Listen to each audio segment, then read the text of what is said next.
you're probably wasting 3 to 5 hours every single day reading papers the wrong way.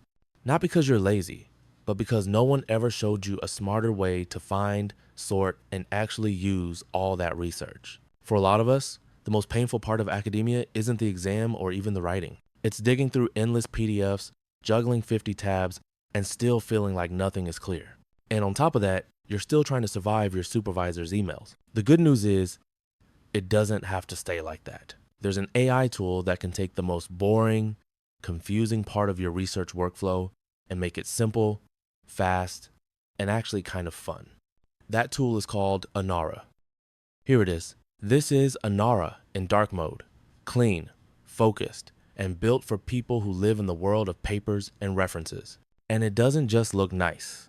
It comes with a whole set of features to help you search, read, organize, and question your research in a much smarter way. So in this video, I want to show you how Anara actually works with a real research question, not just a cute demo.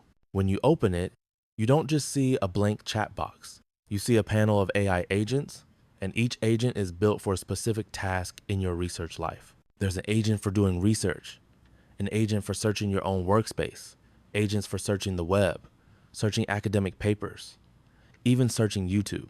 You also have agents that help you complete forms, create proper citations, turn your notes into flashcards, and yes, even generate images. The image feature is fun to play with, but I wouldn't trust it yet for serious academic figures. So I treat it more like rough visual inspiration than a final product. But everything else is actually surprisingly solid for day-to-day research. Let me show you a real example. I gave it a pretty ugly technical prompt. Something like, find me the summary of recent research updates for OPB devices and nano composite materials. That's not a friendly question. Most AI tools would struggle with that. But I wanted to see what it would do with a real research prompt, not a textbook exercise. After a short moment, it came back with a structured response. And the interesting part was not just the text, but where that text came from. It had scanned my workspace and found a bunch of documents I had already uploaded. It went out to the wider internet and found more sources. It searched paper databases and pulled in relevant articles. At the end, I could see a clear breakdown. How many results came from my own library?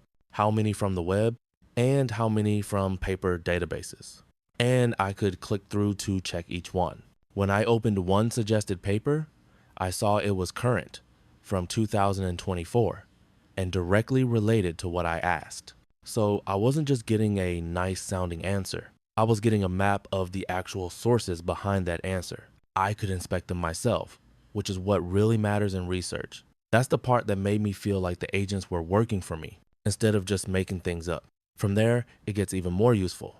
You can choose which AI model you want to use for your task and how long you want the answer to be. If you're on the free version, you might have a shorter word limit. But when you're working on something big, like a literature review, where you need depth and nuance, you can switch to a longer response so it can really dive into your topic instead of giving shallow answers. This is perfect when you're trying to see patterns across many papers, not just read one abstract at a time. You also get fine-grained control over where the AI is allowed to look for information. There's a settings panel where you can tell it, use my workspace, search the internet, or do both. There's also a toggle called model knowledge.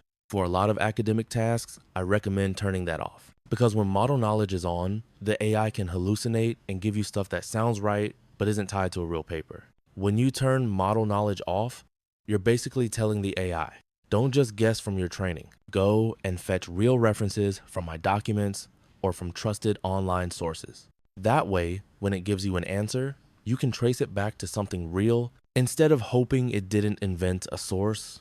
On top of that, you can feed it more context by uploading your own files. You can drag in PDFs from your computer so it reads what you actually care about.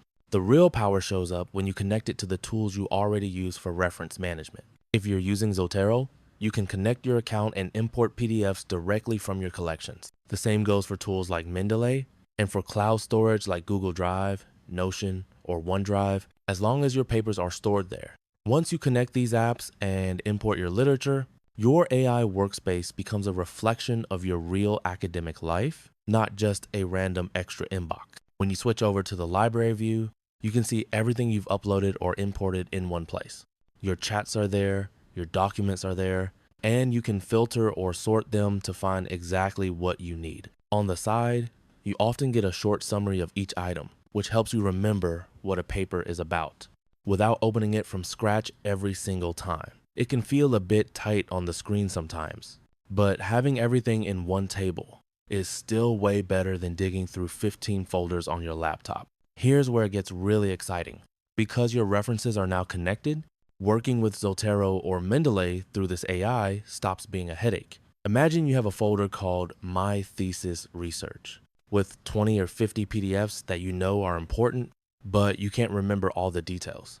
With this tool, you can go to the chat section, point it at that folder, and then chat with the entire collection at once. You can ask things like, which of these papers uses a sample of older adults? Or compare the main findings of the 3 most recent studies on this topic. Instead of reading every paper line by line before you even start thinking, you flip the process. You ask big questions first, then zoom into the specific paragraphs or tables the AI points you to. When you open a single paper in the viewer, it feels less like a dead PDF and more like a living document. You can highlight key sentences, add comments, and chat about that specific section. Over time, you end up with documents full of highlights, notes, and conversations with the AI. From there, you can keep exploring the different agents inside the tool.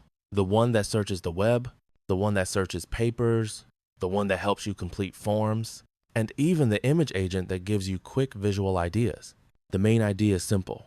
Instead of you doing all the boring work by hand scrolling, searching, copying, pasting, you let the AI handle the heavy lifting while you stay in charge of the thinking. If you're tired of losing 3 to 5 hours a day fighting with papers, this video gave you a smarter, kinder way to do your research. And if you want to see which AI tools are actually worth your time and money, watch the next video on my channel where I share the ones I would really use as a student and researcher.